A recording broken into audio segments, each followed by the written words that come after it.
रानो, क्या लड़की कफे वाले दहेज में घोंसला भी दे रहे हैं ना? माँ जी, मैंने आपको पहले ही बताया था कि वो दहेज में घोंसला नहीं देंगे। क्या वो दहेज में घोंसला नहीं देंगे? फिर तो मैं अपने बेटे कालू की शादी वहाँ नहीं करूँगी।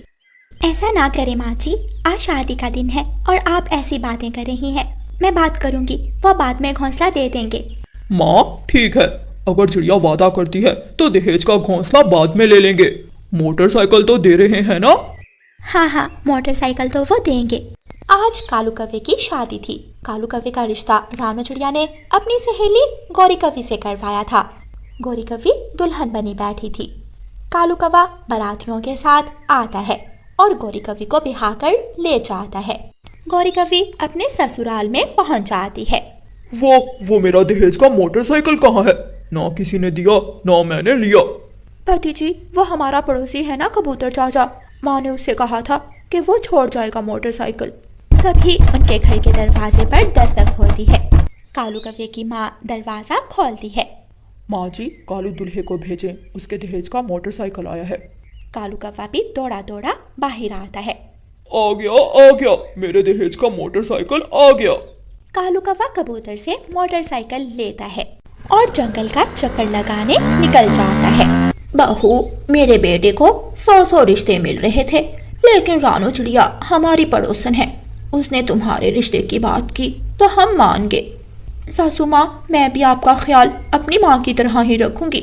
मेरा ख्याल रखो ना रखो, हमें दहेज में घोंसला चाहिए, और वो भी बड़ा लकड़ियों का बना हुआ। ये सुनकर गौरी दुल्हन परेशान हो जाती है। गौरी कव्वी अपने ससुराल में दिन गुजारने लगती है। वो अपनी सास का बहुत ज्यादा ख्याल रखती। सासू माँ, मैं आपके लिए चाय बना कर लाई हूँ, आप चाय पी लें, फिर मैं आपकी टांगें दबा देती हूँ। नहीं, इसकी जरूरत नहीं है। तू ये बता, घोंसले की बात की अपनी माँ से?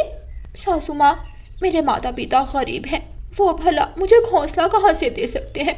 वो तो खुद टूटे घर में रहते हैं। तो फिर उस चिड़िया ने झूठ बोला हमसे कि तुम्हारे माता पिता घोंसला बाद में दे देंगे। दूसरे कमरे से कालू कव्वा आता है और गौरी कव्वी को मारने लगता है। अगर घोंसला नहीं लाना था दहेज में तो मुझसे शादी ही क्यों की थी?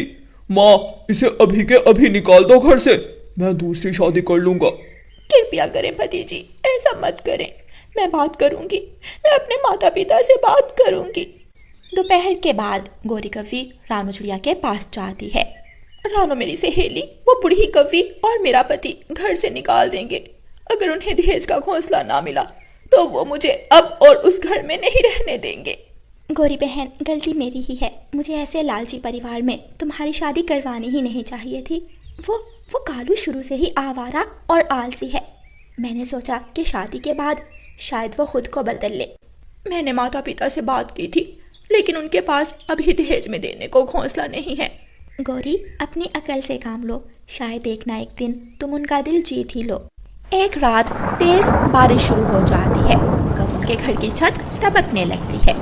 मनहूस, इसीलिए मैं कहती थी तुमसे कि अपने दहेज में घर जरूर लाना। अब ना तू सुकून से सो सकेगी ना हम सो सकेंगे। सासू माँ, आपका बेटा जवान हो गया, क्या वो आपके लिए एक घर नहीं बना सकता था? ऐसी कौन सी सास है जो अपनी बहू से दहेज में घर लाने को कहती है? बदतमीज, जुबान चलाती है मेरी माँ के सामने, तुझे मैं छोड़ूंगा नहीं। मैं करती हूँ ठीक घर की छत को। गौरी कव्वी आधी रात को तेज बारिश में घर से निकलती है। गौरी कव्वी जंगल में उड़ती हुई केले के पेड़ के पास जाती है। गौरी कव्वी केले के पेड़ से 2 पत्ते तोड़ती है और अपने घर की छत पर आकर बैठ जाती है। गौरी कव्वी केले के पत्ते घर की छत पर लगाकर पानी बंद करती है। ले सासू माँ, मैंने बारिश का पानी रोक दिया है। ये काम कौन सा बड़ा काम है, ये तो मैं भी कर सकती थी। तो फिर क्यों नहीं किया, ना आपने ना आपके बेटे ने? गौरी अपनी सास और अपने पति को खुश रखने की लाख कोशिश करती है, लेकिन आखिर गौरी की सास गौरी को घर से निकाल ही देती है। गौरी कव्वी रोती हुई चिड़िया के पास जाती है। रानो सहेली, अगर मेरे माता पिता को पता चला कि मेरे ससुराल वालों ने मुझे घर से निकाल दिया है तो वो जीते जी मर जाएंगे। गौरी, तुम मेरे पास मेरे घर में ही रहो। हम दोनों सहेलियां अपना दाना कमाएंगी और अपना जीवन खुशी से गुजारेंगी। रानो, मैं अपने दहेज का मोटरसाइकिल भी कल ले लूंगी कालू से। हाँ, मैं कबूतर को भेजूंगी, वही देकर आया था, वही ले आएगा। दरवाजे पर दस्तक होती है। कालू बेटा, देखो बाहर कौन है। कालू कौवा दरवाजा खोलता है। कौवे जी, अगर दुल्हन इस घर में रहेगी तो फिर ही तुम्हें दहेज का मोटरसाइकिल मिलेगा। लाओ, मोटरसाइकिल की चाबी मुझे वापस दे दो, मैं मोटरसाइकिल लेने आया हूँ। ना ना, नहीं नहीं, मैं मोटरसाइकिल वापस नहीं दूंगा। और मैंने गोरी को भी घर से इसलिए निकाला है कि वो अपने माता पिता से घोंसला लेकर आए। आज वो घोंसला ले आए। आज ही मैं और माँ गोरी की इज्जत करेंगे और उसे मुकाम भी देंगे। मुझे इन बातों का नहीं पता, तुम मुझे मोटरसाइकिल की चाबी दो। कबूतर कौवे से मोटरसाइकिल की चाबी लेता है और मोटरसाइकिल ले जाता है। गौरी कौवी रानो चिड़िया के साथ रहने लगती है और कालू कौवे की माँ कालू कौवे की दूसरी शादी का सोचती है। मेरा दूसरे जंगल में एक बड़ा सा घर है और मेरे पिताजी की एक बड़ी सी फैक्ट्री भी है। मेरी बेटी, मुझे तुम पसंद हो, मैं तो अपने बेटे की शादी तुमसे ही करूँगी। तो फिर क्या मैं आपको अपनी सास समझूं? हाँ, हम कल ही शादी करने आ जाएंगे। मैं कालू को साथ लेकर आऊंगी। दूसरे दिन कालू कौवे की दूसरी शादी हो जाती है। पिंकी दुल्हन बनी बैठी थी। सासू माँ और पति जी अपना सामान ट्रक पर लाद कर ले आए। अब आप इसी घर में रहेंगे। कालू कौवा अपनी माँ की तरफ देखता है और खुशी से नाचने लगता है। कालू कौवे की माँ सबको बताती है। तोते तोते, मैंने अपने बेटे की दूसरी शादी कर दी है। एक बड़ा सा घर दहेज में मिला है मेरे बेटे को। कौवे की माँ रानो चिड़िया के पास जाती है। रानो, मैंने अपने बेटे की दूसरी शादी कर दी है। बहुत अच्छा किया, लेकिन याद रखना, गोरी जैसी बहू आपको सपने में भी नहीं मिलेगी। उसने अपना घर बनाने के लिए आपकी सेवा की, हर दुख बर्दाश्त किया। अच्छा ही हुआ जो आपने गोरी को घर से निकाल दिया। कम से कम वो बेचारी रोज रोज की मारपीट से तो बची।